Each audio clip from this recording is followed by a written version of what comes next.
विंध्याचल की पहाड़ियों के बीच बसा एक छोटा सा गांव था, मदनपुर। गांव में भीषण गर्मी का महीना चल रहा था। इसी गांव में रहते थे गौरव और उसकी पत्नी माया। जी, घर में फूटी कौड़ी नहीं है। दोपहर की लू में बाबूजी की तबीयत और बिगड़ रही है। काश हमारे पास भी एक छोटा सा कूलर होता तो शायद बाबूजी को इतना गर्मी ना सहना पड़ता। हिम्मत मत हारो माया, आज मजदूरी के पैसे मिलेंगे तो कम से कम दवा ले आऊंगा। धनीराम के पास गया था पर वो तो बिना 5,000 लिए कूलर की तरफ झांकने भी नहीं देता। मैं क्या करूं माया, तुम तो जानती हो ना कि मेरी मजदूरी के सारे पैसे तो बाबूजी के दवा में ही खत्म हो जाता है।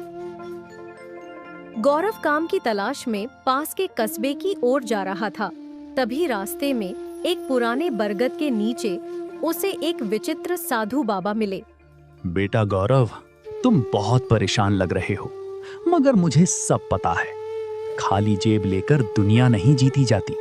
अगर नीयत साफ है तो कल रविवार की भोर होने से पहले पूरब वाली पहाड़ी के पीछे जाना। वहां अनोखा चोर बाजार लगता है। जो चीज दुनिया में हजारों की है वहां कौड़ियों के दाम पर मिलती है। बाबा, मेरे पास तो सिर्फ 3 रुपए हैं, इतने में क्या ही मिलेगा। सच और ईमानदारी लेकर जाना, 2 रुपये भी बहुत होंगे। पर याद रखना, अगर लालच किया तो वो सामान किसी काम का नहीं रह जाएगा। रविवार की सुबह जब पूरा गांव सो रहा था, गौरव उस पहाड़ी के पीछे पहुंचा। वहां कोहरे के बीच एक बाजार सजा था, जहां बिजली का सामान, पानी के भाव बिक रहा था। गौरव ने अपनी फटी जेब से 5 रुपये निकाले और एक चमचमाता हुआ कूलर खरीद लिया और उसे लेकर गांव आ गया और गांव के बाजार में आवाज लगाने लगा। भाइयों और बहनों, अब गर्मी से डरने की जरूरत नहीं। मात्र 100 रुपए में नया कूलर ले जाइए। आइए भाई साहब, आइए, कम दाम में बढ़िया सामान ले जाइए। अरे गौरव, पागल हो गए हो क्या? पास वाले दुकानदार धनीराम तो 5,000 मांगता है, तुम 100 में कैसे दे रहे हो? कहीं से चुराया हुआ तो नहीं ना है भाई? अरे नहीं नहीं काका, ये चोरी का सामान नहीं है, ये एकदम असली मॉल है। और ये मेरा वादा है काका, अगर हवा ठंडी ना लगे तो पैसे वापस। 100 रुपए का कूलर है और इतना बड़ा वादा। चलो ठीक है, वैसे भी बहुत गर्मी लग रही है, मगर ये कूलर घर ले जाऊंगा तो भाग्यवान बोलेगी ये सस्ता कूलर कितने दिन चलेगा, लेकिन तुम वादा करते हो तो ले जाता हूँ। देखते ही देखते गौरव के सारे कूलर बिक गए। गांव के हर गरीब के घर में ठंडी हवा चलने लगी। लेकिन यह सब देखकर कूलर का दुकानदार धनीराम की आंखों में खून उतर आया। उसे अपनी काली कमाई डूबती नजर आ रही थी। ये कल का छोरा मेरी दुकान बंद करवाएगा। मदनपुर में राज सिर्फ धनीराम का चलेगा। आज रात इसकी दुकान और किस्मत दोनों को आग लगा दूंगा। ना रहेगी दुकान, ना रहेगा कूलर। आधी रात को जब सन्नाटा पसरा था, धनीराम ने चुपके से गौरव के दुकान में आग लगा दी। आग की लपटें आसमान छूने लगीं। सुबह जब गौरव पहुंचा तो वहां सिर्फ राख बची थी, न दुकान बची न सामान। हे भगवान, अब क्या होगा? हमारा सब कुछ जल गया। उस दुष्ट धनीराम ने हमारा सपना जला दिया। मैं कूलर तो ले आऊंगा, मगर दुकान नहीं रहेगा तो मैं कहां बेचूंगा?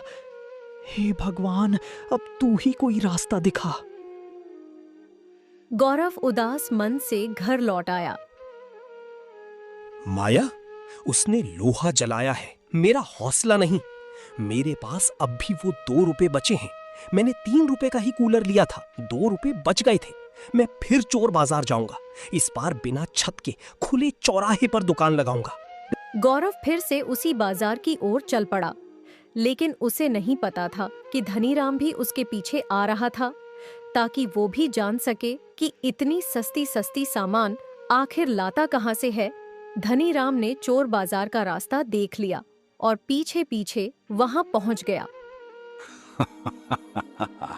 अच्छा, तो ये है वो जादुई बाजार। अब समझ में आया कि ये इतना सस्ता क्यों बेचता है। अब मैं यहाँ से एसी और कूलर ले जाऊंगा और शहर के दामों पर बेचूंगा और 4 गुना पैसा कमाऊंगा। फिर गौरव को तो मैं सड़क पर ला दूंगा। धनीराम एक दुकानदार के पास जाता है और पूछता है, ओ भाई, ये सबसे बड़ा वाला कूलर और वो चमचमाता हुआ एसी कितने का है? हिसाब से लगाना, मैं लगभग 100 एसी और कूलर लूंगा। यहाँ कीमत रुपयों से नहीं, नियत से चुकाई जाती है। इस कूलर की कीमत 5 रुपये है, पर याद रखना, इस बाजार का नियम है, अगर इसे गरीबों को महंगे दाम पर बेचोगे तो यह ठंडक नहीं, आग उगलेगा। हाँ हाँ, ज्ञान मत बांट। ये ले 50 रुपए और मेरी गाड़ी में 100 कूलर लोड कर दे। बेवकूफ बुढ़ा, व्यापार करना है तो मुझसे सीख। उधर गौरव हार मानने वालों में से नहीं था। उसके पास अब न दुकान थी न छत। उसने गांव के मुख्य चौराहे पर एक पुराने पीपल के पेड़ के नीचे अपनी जगह बनाई। जी, यहाँ धूल उड़ रही है, सूरज सीधे सिर पर है, यहाँ ग्राहक कैसे आएंगे? लोग तो धनीराम की बड़ी दुकान पर जा रहे हैं, सुना है उन्होंने भी आज दाम कम कर दिए हैं। माया, जिसके पास ईमानदारी की छांव होती है, उसे छत की जरूरत नहीं पड़ती। मैं आज भी उसी दाम पर कूलर दूंगा जो गरीब की जेब सह सके और कोई गरीब लू में ना सो सके। तभी कुछ गांव वाले गौरव के पास आते हैं। गौरव बेटा, धनीराम ने भी 500 रुपए में कूलर बेचना शुरू कर दिया है। लोग वहां लाइन लगा रहे हैं, तुम अब क्या करोगे? यहाँ तो कोई भी नहीं आ रहा। काका, मैं तो सिर्फ 50 रुपए में दूंगा, पर एक बात याद रखना, मेरे कूलर की हवा सिर्फ उन्हीं को लगेगी जो मेहनत की कमाई खाते हैं। धनीराम ने अपनी दुकान के बाहर बड़ा बोर्ड लगा दिया, महासेल, 5000 का कूलर सिर्फ 500 में। लोग गौरव को छोड़कर धनीराम के पास भागने लगे। धनीराम की तिजोरी नोटों से भरने लगी। देखा, गौरव को तो मैंने कहीं का नहीं छोड़ा। अब उसकी दुकान पर तो कोई जा भी नहीं रहा।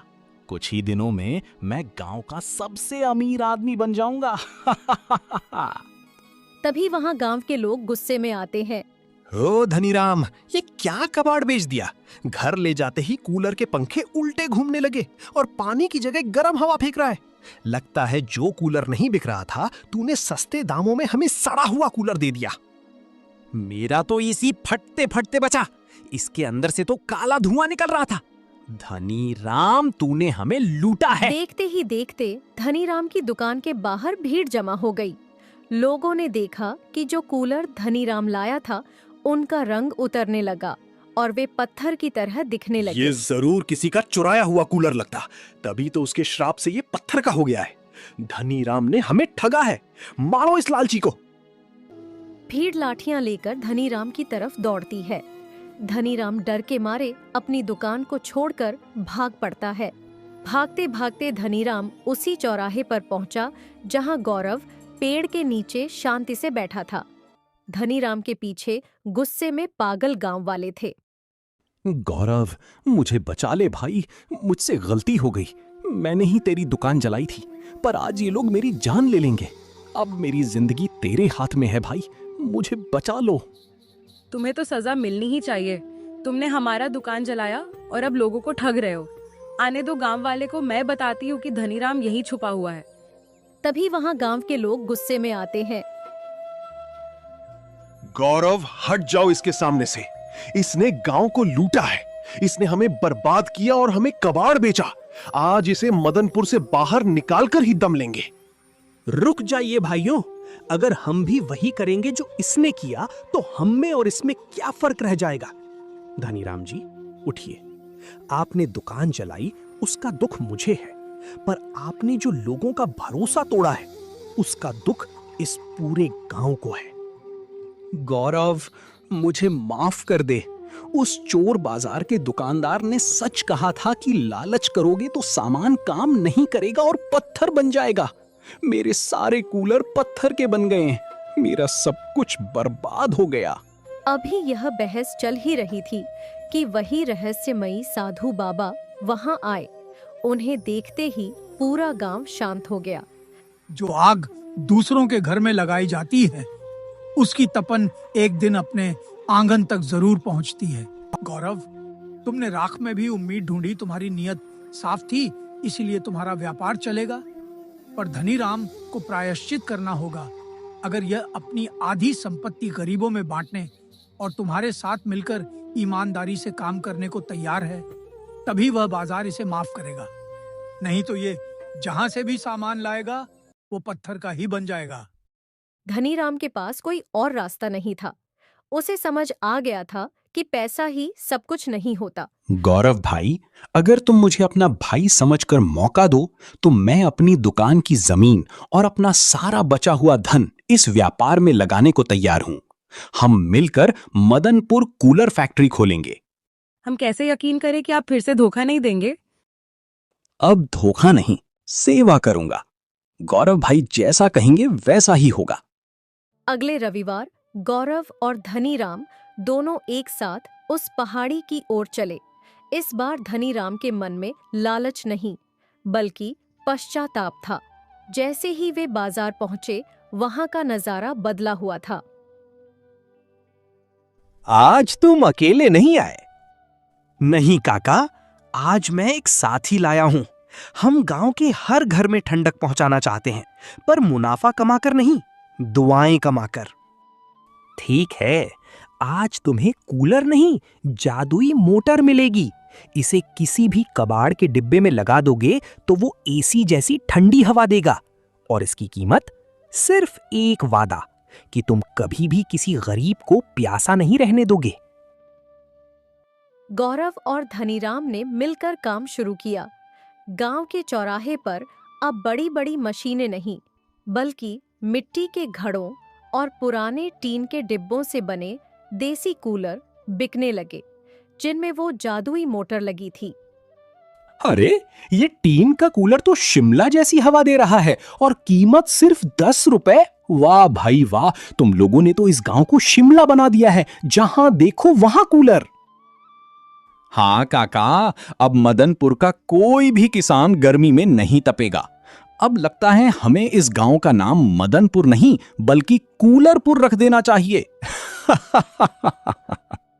धनीराम ने गौरव के पैरों में गिरकर अपनी गलती तो मान ली थी, पर अब गांव में एक नई चर्चा शुरू हो गई थी। गौरव और धनीराम ने हाथ तो मिला लिया था, पर गांव के अन्य दुकानदार इस नई दोस्ती और सस्ते सामान से जलने लगे थे। गौरव, गांव के दूसरे दुकानदारों का कहना है कि तुम चोर बाजार से चोरी का माल ला रहे हो। अगर तुम साबित नहीं कर पाए कि ये सामान कहां से आता है तो तुम्हें और धनीराम को गांव से बेदखल कर दिया जाएगा। मुखिया जी, वो कोई चोरी का माल नहीं है। वो तो बस एक ऐसी जगह है जहां पुराने सामान को नया जीवन दिया जाता है। झूठ बोल रहा है ये। अगर जगह साफ सुथरी है तो हमें भी रास्ता बताओ, हम भी देखेंगे कि कौन सा बाजार है जो 2 रुपए में कूलर देता है। हमें भी कूलर लाना है, हम भी गरीबों को कूलर बेचेंगे। धनीराम जानता था कि अगर इन लालची दुकानदारों को उस पहाड़ी का पता चला तो वे उस पवित्र जगह को गंदा कर देंगे। उसने गौरव के कान में धीरे से कुछ कहा। गौरव, इन लोगों को कुछ मत बताना। ये दुकानदार बहुत लालची है। मैं कुछ करता हूं। मुखिया जी, हमें 1 हफ्ते की मोहलत दीजिए। हम साबित कर देंगे कि हमारा माल ईमानदारी का है। हम अपने हाथों से कूलर बनाकर दिखाएंगे। अगले 7 दिन तक माया ने बांस की टोकरियों और खस की घास से कूलर की बॉडी बनाई। गौरव और धनीराम ने दिन रात एक कर दिया। चोर बाजार से गौरव जो पुरानी मोटरें को अपने उस घास पास वाले कुल्लर में लगाया। जी, रात के 2 बज रहे हैं। कल पंचायत का आखिरी दिन है। क्या ये 50 कूलर तैयार हो पाएंगे? माया, मेहनत का पसीना कभी बेकार नहीं जाता। धनीराम भाई, इस टोकरी में वो प्लास्टिक बिछानी होगी ताकि पानी टोकरी से बाहर न जाए। पंचायत का दिन आ गया। पूरा मदनपुर उमड़ पड़ा था। हरिया दुकानदार मुस्कुरा रहा था।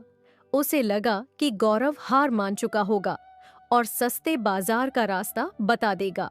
लेकिन तभी गौरव और धनीराम की बैलगाड़ियां चौक पर रुकीं। गाड़ियों पर 10 शानदार देसी कूलर रखे थे जो बांस और मिट्टी से बने थे, मगर वो देखने में बहुत ही सुंदर लग रहे थे। मुखिया जी, ये रहे हमारे कूलर। इनमें कोई चोर बाजार का जादू नहीं है। मदनपुर के कारीगरों का हुनर है।